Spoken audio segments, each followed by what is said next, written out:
Human beings are complex creatures, and their psychological landscape is shaped by an intricate web of cognitive, emotional, and social processes.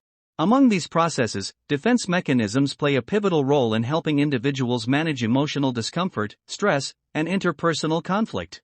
While some defense mechanisms are adaptive and promote mental well-being, others can be maladaptive, contributing to anxiety, depression, and interpersonal dysfunction.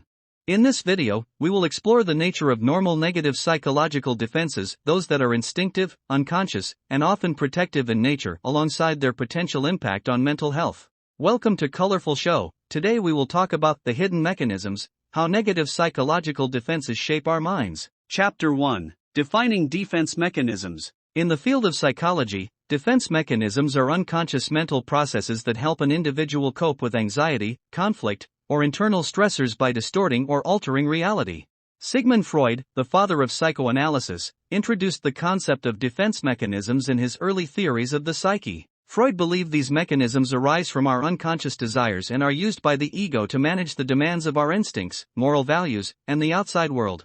Defenses can be categorized as mature, neurotic, or primitive, depending on their complexity and their impact on an individual's functioning. Normal negative psychological defenses typically fall into the categories of neurotic and primitive defenses. These mechanisms are not inherently pathological, rather, they are responses to external or internal threats that, while initially adaptive, can become problematic if overused or misapplied. Chapter 2.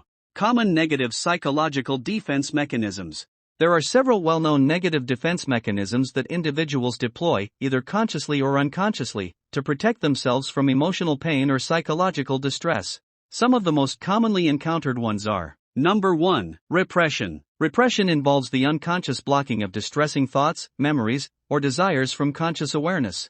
It is one of the most fundamental defense mechanisms and often operates automatically. Repressed memories or feelings can be inaccessible to the conscious mind, but they may still manifest indirectly in dreams, behaviors, or symptoms of psychological distress. Example: a person who has experienced childhood trauma might repress the memory of that event, resulting in an inability to consciously recall it. However, the trauma may affect the individual in other ways, such as through anxiety or depression. While repression can be protective in the short term, over-reliance on it can lead to the accumulation of unresolved emotional issues that may eventually emerge in maladaptive ways, such as through somatic symptoms or dissociation. Number 2. Denial. Denial is a defense mechanism in which an individual refuses to acknowledge a painful reality or truth. It serves as a buffer against overwhelming emotional or psychological distress by allowing the person to continue functioning despite the existence of an uncomfortable or anxiety-provoking fact. Example: a person diagnosed with a serious illness may deny the severity of their condition, insisting that they feel fine despite clear medical evidence to the contrary. While denial can protect a person from immediate emotional overload, persistent denial can prevent individuals from taking necessary actions to address their problems, such as seeking treatment or making life changes. Number 3. Projection. Projection occurs when individuals attribute their own undesirable thoughts, feelings, or behaviors onto someone else. This defense mechanism allows people to avoid confronting their own flaws, desires, or guilt by displacing them onto others. Example: a person who feels angry at a colleague may project this anger by accusing the colleague of being hostile or aggressive, even though the hostility originates from within themselves. Projection can distort interpersonal relationships, creating conflict and misunderstandings, and preventing the individual from self-reflecting or taking responsibility for their emotions. Number 4. Displacement. Displacement involves shifting negative emotions, often of a hostile or aggressive nature, from the original object of anger to a safer, less threatening target. This defense mechanism allows individuals to express emotions that would be too dangerous or socially unacceptable to express directly. Example: a person who is angry at their boss for unfair treatment might go home and take out their frustration on their spouse or children. While displacement can alleviate immediate tension, it often leads to unresolved conflicts in secondary relationships and can perpetuate cycles of passive aggression. Number 5. Regression. Regression is a defense mechanism in which an individual reverts to an earlier stage of development in response to stress, anxiety, or overwhelming feelings. This might involve behaviors, emotions, or ways of thinking that are more characteristic of a younger or less mature phase of life. Example: an adult who is facing significant stress might begin to exhibit childlike behaviors, such as excessive dependence on others, tantrums, or a desire to be pampered. While regression can provide temporary relief, it may prevent the individual from developing more adaptive coping strategies and can lead to social or interpersonal difficulties. Number 6. Rationalization. Rationalization involves offering seemingly logical explanations or excuses for behaviors or thoughts that are actually driven by unconscious desires or emotional impulses. This defense mechanism allows individuals to justify actions that might otherwise cause guilt or shame. Example: a person who procrastinates on a work project might rationalize their behavior by claiming that they work better under pressure, rather than confronting the underlying fear of failure or inadequacy. While rationalization helps to maintain a sense of self-esteem, it can prevent individuals from facing the real reasons behind their actions and hinder personal growth. Number 7. Intellectualization. Intellectualization involves detaching from an emotional experience by focusing on the intellectual or logical aspects of the situation, thus avoiding the distressing feelings associated with it. This allows the individual to think about the problem in a more detached, objective manner. Example: a person facing a personal loss might focus on the logistical aspects of funeral arrangements and avoid processing their grief by focusing instead on facts and statistics related to death and dying. Intellectualization can protect against overwhelming emotions, but it can also delay emotional processing and make it difficult for individuals to experience and integrate their feelings.